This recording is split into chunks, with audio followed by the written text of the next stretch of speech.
नमस्कार, आप देख रहे हैं खबर डिजिटल और आज के हॉट टॉपिक पर हम बात करने वाले हैं रूस और यूक्रेन के बीच विवाद की। ये जानना जरूरी है कि आखिर इस विवाद की जड़। कई दिनों के तनाव व आशंकाओं के बीच आखिरकार रूस व यूक्रेन के बीच आज जंग छिड़ ही गई। इस युद्ध ने यूरोप में महायुद्ध व तीसरे विश्व युद्ध के हालात पैदा कर दिए हैं। रूस ने भी पूरी तैयारी के साथ मैदान में उतरने का ऐलान किया है, तो अमेरिका के नेतृत्व में नाटो भी मैदान संभाल सकता है।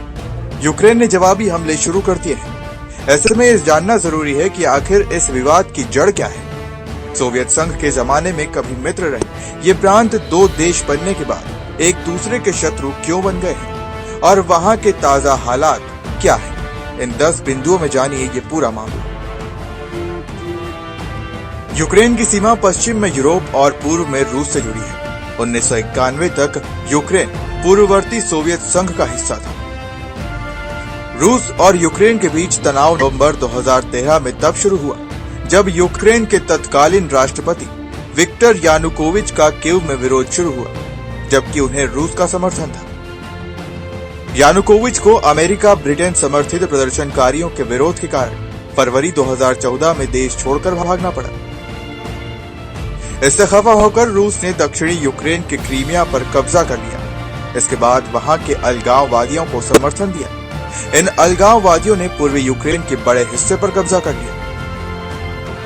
2014 के बाद से रूस समर्थक अलगाववादियों और यूक्रेन की सेना के बीच डोनबास प्रांत में संघर्ष चल रहा था।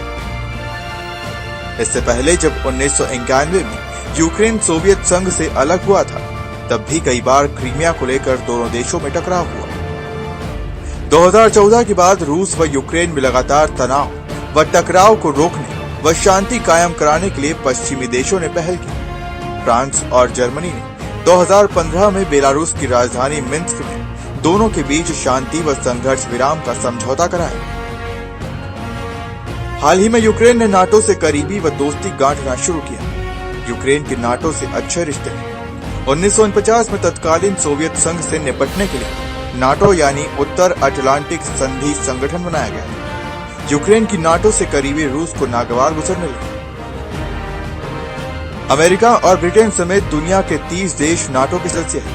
अब यदि कोई देश किसी तीसरे देश पर हमला करता है तो नाटो के सभी सदस्य देश एकजुट होकर उसका मुकाबला करते हैं। रूस चाहता है कि नाटो अपना विस्तार न करे। राष्ट्रपति पुतिन इसी मांग को लेकर यूक्रेन व पश्चिमी देशों पर दबाव डाल रहे थे।